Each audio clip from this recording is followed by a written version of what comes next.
د دنګو دنګو ورونو په منځ کې یو ښایسته او وړوکی کلی آباد وي او په هغه کلي کې یو سړی اوسي چې نوم یې ګل زمان وي.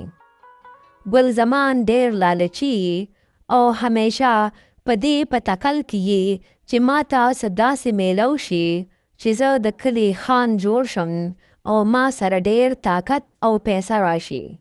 یوه ورځ خلک په حجره کې ناست دي او یو بل سره ګپ لګوي. هلکه ما ولیدې چې د دې هال د پاسه یو جادوګر راغلی ده که اوسي. که څوک د هغې خواته لاړو نو یا خو به دې پیسه جوړه کړي او یا چندخ. خلک خو دا خبرې په ټوکو کوي خو بل طرف ته د ګل زمان تمه پیدا شي چې د هغه خوب وس پوره کېدونکی دی چې وس به هغه ته پیسه، طاقت او ملکي میلو شي. که چېرې ما ته دا جادو میلو شوې نو ته بیا ګوره که نه چې زه د کلي خان جوړېږم او که نه. ما سره به پیسه وي، ما سره به طاقت وي او زما حکم به چلېږي.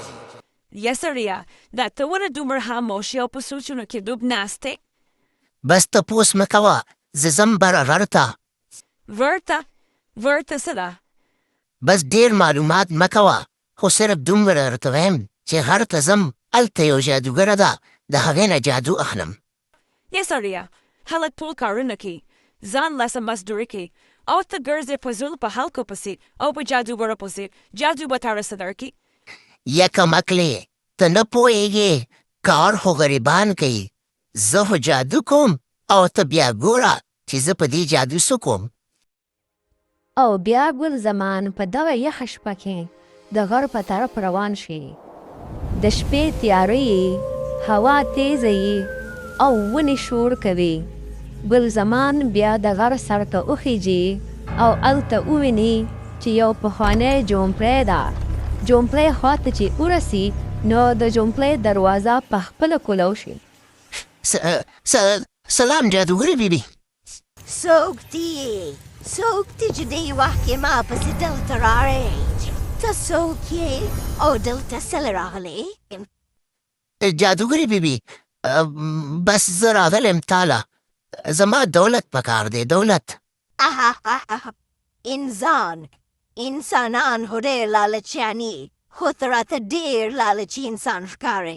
او بیا جادوګرې یوه پله کېدونکې ټیلۍ راواخیسته. دا د جادو ټیلۍ ده، ته چې څه غواړې دا به تاله درکوي، خو یاد ساته ته ماته ډېر لالچي ښکارې، نو که تا ډېر لالچ وکړو دا به تاله سزا درکوي. ټیک ته جادوګرې بیبي، ټیک ته زه به لالچ نه کوم. زه خو به ډېر څه غواړم او بیا ګوره چې د دې جادو په بدله کې زه څه سره پیدا کوم. دې نه پس ګل زمان کور ته واپس راشي. یسړیه دا دې څه راوړو؟ په دې ټیلۍ څه کې؟ شګفتې ته صرف ګوره او تماشه کوه. ای ټیلۍ ما له سره راکه سره. اله داسې دي، دا خو الوګان دي، ما خو سره غوښتل. او دې نه پس هغه بیا ووایي. ای ټیلۍ ما له هیرې راکه پله کېدونکې هیرې.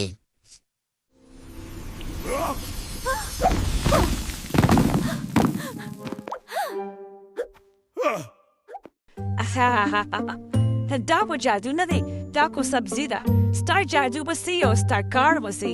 جادو په ځای د ځان سره سبزي راولې ده.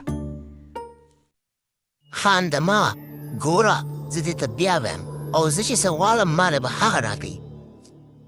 ای ټیلۍ زما ډېرې پیسې په کار دي، ما له ډېرې پیسې راکه. یا خدایه پاکه دا لاسې دی، دا خو به زموږ کور دی چې د هارونه ډک شي، لرې که ده. اول خو ګل زمان ډېر ویریږي خو د هغه لالچ دومره ډېر دی چې هغه اوس هم ټیلۍ ته لګیا دی. زه د کلي خان جوړېدل غواړم که په هر قیمت کې. ما له طاقت پکار دی، ما له پیسه پکار ده، ما له زور پکار دی چې خلک زما د حکم د لاندې شي.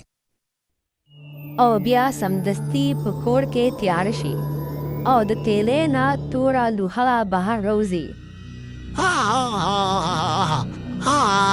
داسې دي. یا خدای پاکه دا څه کېږي؟ بیا چې هغه په شیشه کې خپل ځان وګوري نو د هغه وګونه د خرې په شان اوږده شوي. یا خدای پاکه دا ما سره څنګه چلو شو؟ دا به څه کېږي؟ دې لیدو سره ګل زمان ډېر ویریږي او په منډه او په جلا د غر طرف ته روان شي. جادوګرې بیبي، جادوګرې بیبي، خدای ته وګوره، ما معاف که. ما خو تا ته مخکې نه ویلي وو چې لالچ مه کوه.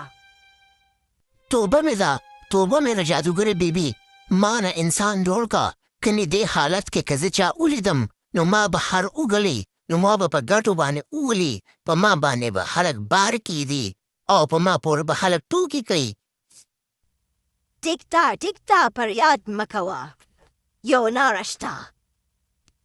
ته داسې وکړه چې واپس لاړ شه، محنت شروع کړه او ورسره خلکو سره مدد وکړه او هغې ته کندې مه کنه.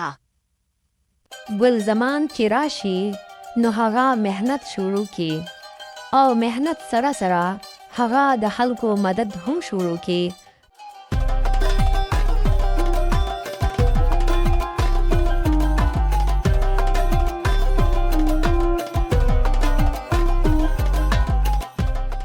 د محنت په سیله کې د هغه فصل هم ډېر ښکلی وشي او په دمه دمه د هغه سزا ختم شي او هغه نه بیا برابر انسان جوړ شي. اوس زه پوه شوم چې اصل جادو خو دا محنت و. په جادو خو ما ته هېڅ نه میلاوېدل، په محنت راته دومره ښایسته فصل میلاو شو. او د دې نه پس ګل زمان پوه شي چې لالچ انسان ذلیله کی او محنت باندې الله انسان ته عزت ورکوي.